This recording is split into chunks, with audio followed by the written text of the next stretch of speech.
नमस्कार मित्रों, आज जिस विषय पे हम बात करने वाले हैं वो है शनि का द्वितीय भाव में कैसा रहेगा परिणाम। सबसे पहले आप यह देखिए कि कुंडली में आपका शनि कैसा बैठा हुआ है। अगर वो योग कारक है, केंद्र त्रिकोण का स्वामी है, अच्छे नक्षत्र में बैठा हुआ है, तो शनि की दशा में आपको जो है बहुत ही अच्छे परिणाम मिल सकते हैं। पहले हम बात करते हैं द्वितीय भाव में बैठे हुए शनि के अच्छे परिणाम के बारे में। देखिए, द्वितीय भाव जो कि धन का भाव है, यदि यहाँ बैठा हुआ शनि आपके धन भाव यानी एकादश भाव, नवम भाव और पंचम भाव के स्वामियों से किसी भी तरीके का संबंध बताता है और कुंडली में योग कारक होकर बैठा है, तो आपको यहाँ बैठा शनि अपार धन दे सकता है। क्योंकि शनि का एक नैसर्गिक तत्व होता है कि वो जहाँ बैठता है वहाँ की वृद्धि करता है और जहाँ देखता है वहाँ का क्षय करता है। तो द्वितीय भाव में बैठा हुआ शनि आपको अपार धन दे सकता है। अब हम बात करते हैं व्यवहारिक जीवन में यह कैसा आपको परिणाम देगा। तो देखिए, द्वितीय भाव में बैठा हुआ शनि यहाँ से तीसरी दृष्टि डालेगा चतुर्थ भाव पे, जो कि आपके मन का भाव है, आपके परिवार का भाव है और माता का भाव है। अब यहाँ बैठा हुआ शनि आपको थोड़ा सा विरक्ति की तरफ ले जा सकता है और आपको थोड़ा सा वैराग्य की तरफ भी विमुख कर सकता है। वैसे भी अगर द्वितीय भाव देखा जाए तो आपके पारिवारिक संस्कार होते हैं, आपकी वाणी होती है। यहाँ बैठा हुआ शनि अगर अच्छा है तो यह ये बताता है आपके परिवार का धार्मिक एक नेचर होगा। आपको जो बचपन से एक संस्कार मिले होंगे वो धर्म के प्रति भगवान के प्रति आपकी उजागरूकता के प्रति दिखाते हैं। लेकिन यहाँ बैठा हुआ शनि तृतीय भाव पे अगर देखता है तो यहाँ थोड़ा सा आपको कटाव वाली फीलिंग आएगी। धीरे धीरे समय के एक पड़ाव के बाद में आपका जो मोह है वो भंग हो जाएगा, यानी विरक्ति की ओर चला जाएगा। अब हम बात करते हैं शनि की सप्तम दृष्टि की। सेकंड हाउस में बैठा हुआ शनि देखिए अष्टम भाव में बैठेगा। अष्टम भाव आयु का भाव है, तो यहाँ देखता हुआ शनि आपकी आयु को दीर्घ करता है, लंबा करता है, लेकिन स्वास्थ्य के लिए यह असाध्य रोग भी दे सकता है और कहीं ना कहीं आपकी हेल्थ संबंधित आपको परेशानी भी दे सकता है। लेकिन यहाँ बैठा हुआ शनि यानी सेकंड हाउस में बैठकर शनि यदि अष्टम भाव को देखता है तो आपके गुण मतलब अकल्ट साइंस की तरफ, गूढ़ जो रहस्य होते हैं प्रकृति के, उनकी तरफ आपका रुझान रह सकता है। जातक जो है जमीन के अंदर गड़ा हुआ जिस भी तरह का ज्ञान होता है या प्रकृति से रिलेटेड जो भी अपरा शक्तियाँ होती हैं उनकी तरफ काफ़ी ज़्यादा जागरूक होता है और उसका इंटरेस्ट हो सकता है। आप जो है अकल्ट साइंस से भी हो सकते हैं, आप रिसर्चर भी हो सकते हैं, या आप कोई ऐसी कंपनी से जहाँ पे नई नई चीज़ों की खोजबीन या इस तरह के आर्टिकल्स या इंजीनियरिंग की कोई काम भी होते हैं। तो यहाँ अष्टम भाव का शनि अगर देख रहा है यानी सेकंड हाउस में बैठ के, तो ये आपको अच्छे परिणाम देगा। अब हम बात करते हैं सेकंड हाउस में शनि यदि अच्छा बैठा हुआ है तो इसकी दशम दृष्टि जो जाएगी वो आपके एकादश भाव में जाएगी।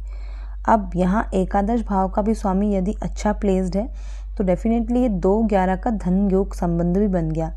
तो अब यहाँ बैठा शनि आपको लाभ दे सकता है, प्रतिष्ठा दे सकता है, आपको उच्च दर्जे की जो है एक मान सम्मान भी दे सकता है, क्योंकि धन योग बनने के साथ साथ ये आपको मान सम्मान और प्रतिष्ठा भी देगा और आपकी हर इच्छा पूर्ति को भी इस शनि की दशा में आपको यह दिखाता है। देखिए, जब भी शनि को देखें या किसी भी ग्रह को देखें तो एक चीज़ याद रखिए, कुंडली में वो कैसा बैठा है ये जरूर हमें देखना चाहिए। जिस ग्रह की दशा चल रही है वो किसके नक्षत्र में है हमेशा ये भी देखिए, और नवांश में इसकी कितनी स्ट्रांगनेस है, ये केंद्र त्रिकोण में बैठ गया या इनके स्वामियों के साथ बैठ गया या शुभ ग्रहों की दृष्टि है, तो ये बहुत ही अच्छा परिणाम दे सकता है। अब हम बात करते हैं शनि यदि आपका नेगेटिव परसेप्शन में सेकंड हाउस में बैठा है, यानी अकारक होके कुंडली के 6-8-12 से संबंध बना रहा हो या इनके नक्षत्र स्वामियों के साथ में या मंगल द्वारा दृष्ट हो, तो देखिए यहाँ अशुभ बैठा हुआ शनि द्वितीय भाव का आपकी वाणी को जो है कटु बना सकता है, आपकी भाषा को अभद्र बना सकता है। अब यहाँ बैठा हुआ शनि, क्योंकि देखिए हमारा वाणी के साथ साथ हमारे जीवा का भी होता है, हमारे भोजन का भी होता है, तो ऐसा व्यक्ति तामसिक खाने वाला भी हो सकता है। परिवार के संबंध या संस्कार कुछ ऐसे रहे होंगे जो थोड़े से सही नहीं होंगे, ये भी आप किसी का देख सकते हैं। सेकंड हाउस धन का भाव है, आभूषणों का भाव है, और यदि ये अच्छा नहीं बैठा हुआ तो उस समय की दशा में ये आपका सब कुछ अस्त व्यस्त कर देगा। आपको पैसे संबंधित दिक्कत दे सकता है, परिवार जन संबंधित दिक्कत दे सकता है, आपकी वाणी से रिश्ते खराब हो सकते हैं। तो इस तरह की सारी चीज़ें हो सकती हैं। अब यहाँ से बैठा हुआ शनि वही चतुर्थ भाव में बैठेगा, तो देखिए अगर ये अशुभ है और चतुर्थ भाव की तरफ देख रहा है तो यह ये चीज़ पुष्टि करता है कि माता के साथ आपके संबंध कुछ सही नहीं होंगे, आपका मन हमेशा परेशान रहेगा। यहाँ बैठा हुआ शनि भी आपको विरक्ति की तरफ ले जाएगा, लेकिन एक कटाव के बाद, यानी पहले आपकी सारी चीज़ें, सब रिश्तों से धीरे धीरे आप दूर होते जाएंगे किसी न किसी रीज़न से, और फिर आप जो है उसके बाद एक वैराग्य की तरफ से विमुख होते हैं। आपका मन भी अशांत रह सकता है और हृदय संबंधित परेशानी भी यहाँ शनि आपको देता है। अब शनि की जो आपकी सप्तम दृष्टि पड़ेगी सेकंड हाउस में यदि बैठा है और वो खराब अवस्था में है तो अष्टम भाव में पड़ेगी। यहाँ बैठा हुआ शनि आपको असाध्य बीमारी दे सकता है, लंबे खर्चे दे सकता है, और भूमि पर आपका विवाद भी दे सकता है, प्रॉपर्टी पर भी विवाद दे सकता है, क्योंकि अष्टम भाव जो होता है भूमि को होता है और यह देखिए चौथे से और 8 से संबंध बना रहा है। तो परिवार में ऐसी कोई भी चीज़ हो या संपत्ति या प्रॉपर्टी को लेकर, ज़मीन को लेकर आपका किसी भी तरीके का विवाद भी दिखाता है। अब यहाँ पे बैठा हुआ शनि सेकेंड हाउस में अगर अपनी दशम दृष्टि एकादश भाव पे डालता है तो यहाँ पर जो है व्यक्ति का इस दशा विशेष में मान प्रतिष्ठा में कमी हो सकती है। आपके भाई बहनों से आपकी एक नोकझोंक या टकराव टाइप का रह सकता है।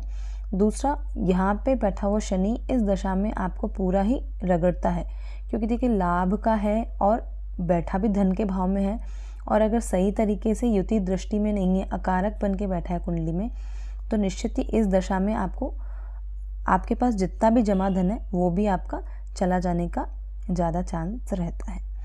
अब यहाँ बैठा हुआ शनि और आपको क्या परिणाम दे सकता है, ये आपको नवांश बताएगा। किसी भी ग्रह के योग आप लगन कुंडली से देखिए और नवांश में उसकी पुष्टि करिए। अगर यह शनि वर्गोत्तम हो गया, अच्छे ग्रहों से संबंध बना रहा है, तो देखिए पूर्वार्ध में हो सकता है आपका, यानी स्टार्टिंग दशा पीरियड आपका शनि का अच्छा नहीं जाएगा, लेकिन उत्तरार्ध यानी आधी दशा आपकी अच्छी जाएगी, क्योंकि नवांश में यह अच्छी तरह बैठा हुआ है।